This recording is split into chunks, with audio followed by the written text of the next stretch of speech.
قرآن کی ترتیب سے متعلق یہ سوال ہے کہ موجودہ ترتیب قرآن جو ہمارے پاس ہے، کیا اس کو بعد کے زمانے میں مرتب کیا گیا یا خود رسول اللہ صلی اللہ علیہ وسلم نے قرآن کو یہ ترتیب دی تھی؟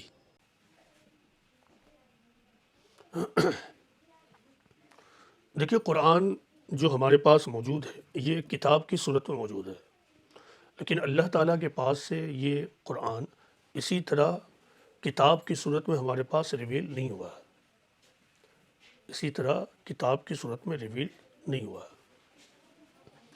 یہ 23 سال کی مدت میں part by part according to the situation revealed ہوا ہے۔ تو ایک اس کی نزولی ترتیب ہے، یعنی جیسے جیسے قرآن کی آیتیں ریویل ہوتی گئیں۔ دوسری ترتیب وہ ہے جو آج ہم دیکھ رہے ہیں۔ اس کے علاوہ بھی کئی ترتیبیں ہیں، جیسے آپ دیکھتے ہیں پارے کی ترتیب، رکوع کی ترتیب، ابواب کی ترتیب۔ تو بنیادی طور سے اس کی دو ہی ترتیب خدائی ترتیب ہے، ایک تو نزولی ترتیب اور ایک وہ ترتیب جسے آج آپ سورتوں کی صورت میں دیکھتے ہیں، پہلے یہ سورہ پھر دوسری۔ تو روایتوں سے معلوم ہوتا ہے کہ جب قرآن مکمل ہو گیا تو حضرت جبرائیل علیہ السلام آئے اور انہوں نے قرآن کو موجودہ ترتیب کی صورت میں پڑھ کر سنایا پروفٹ محمد صلی اللہ علیہ وسلم کو، اور اس کے بعد پروفٹ محمد صلی اللہ علیہ وسلم نے دوسری مرتبہ اسی ترتیب کے ساتھ پڑھ کر سنایا۔ اس طرح دو بار اس ترتیب کی ریویژن ہوا۔ تو یہ جو موجودہ ترتیب ہے یہ عین خدائی ترتیب ہے، یعنی پہلے سورہ فاتحہ پھر سورہ بقرہ اور اس طرح سو۔ تو اس طرح 114 صورتیں ہیں۔ اب ایک سوال یہ ہوتا ہے کہ پیغمبر اسلام کے اوپر جو ترتیب تھی وہ یہ ترتیب نہیں تھی، وہ نزولی ترتیب تھی، اور آج یہ ترتیب دوسری ہے، تو ایسا کیوں ہے؟ تو اس کا جواب یہ ہے کہ پیغمبر اسلام کی ضرورتیں کچھ اور تھیں، آپ کا تقاضا کچھ اور تھا۔ بعد کے مسلمانوں کی ضرورتیں کچھ اور ہیں اور تقاضا کچھ اور ہے۔ پیغمبر اسلام کی ذمہ داری تھی دعوت دین اور اظہار دین۔ اس ضرورت کے تحت، اس ذمہ داری کے تحت جو سچویشن پیدا ہوتی اس اللہ تعالیٰ رہنمائی دیتے ہیں۔ پیغمبر اسلام اظہار دین کی صورت میں ایک امت کی تشکیل کر رہے تھے، ایک امت کو تیار کر رہے تھے، دین کو اسٹیبلش کر رہے تھے، جسے ہم نے اظہار دین کہا۔ تو اس وقت کی ایک ضرورت تھی، تو اسی کے اعتبار سے وہ نازل ہوتا چلا گیا۔ بعد کے زمانے کے جو ہم مسلمان ہیں، ہماری ضرورت کیا ہے؟ ایک تو یہ کہ بطور امت ہم پیغمبر کے قائم کیے ہوئے صحیح پیٹرن پر قائم رہیں اور دوسروں کو بھی رکھیں۔ جو پیٹرن پیغمبر نے قوم کا دیا تو اسی طرح پوری قوم کو ہمیشہ امر بالمعروف ونہی عن المنکر کے راستے پر رکھیں۔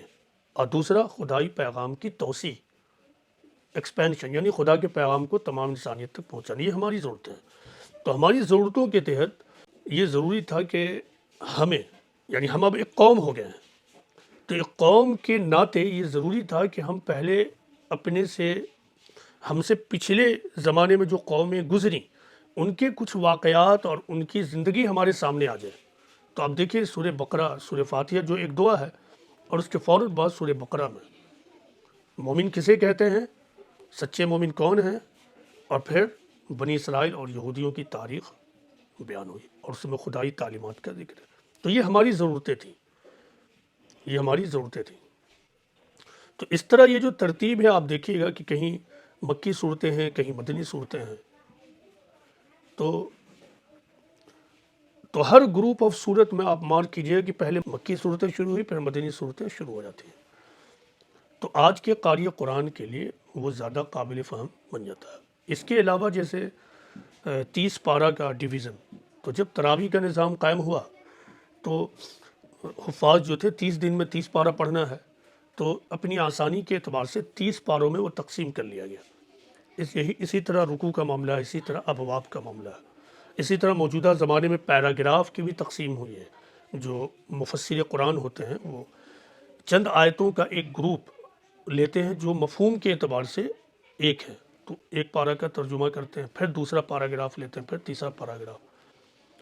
تو یہ تمام ترتیبیں دراصل آسانیوں کے لیے، دو ترتیبیں تو خود خدائی ترتیبیں، اس کے علاوہ جو ترتیبیں ہیں وہ آسانیوں کے لیے بعد کے زمانے میں تیار ہوئی۔ یعنی ایک طرح سے ان دو ترتیبوں کے علاوہ، نزولی ترتیب اور موجودہ جو قرآن کی ترتیب ہے، ان دو ترتیبوں کے علاوہ جتنی ترتیبیں وہ اجتہادی ترتیب ہیں، انہیں ہم اپنا بھی سکتے ہیں، چھوڑ بھی سکتے ہیں۔ کوئی نئی ترتیب بھی بنائی جا سکتی ہے، جیسے پیراگراف کی ترتیب موجودہ زمانے میں لوگوں نے اختیار کیا، ایک ایک پارا کو لیا جو مفہوم کے اعتبار سے ایک سیٹ آف ورسز معلوم ہوا، ایک سیٹ آف ورسز معلوم ہوا، تو اس کو انہوں نے لیا، پھر ترجمہ کیا۔ یہ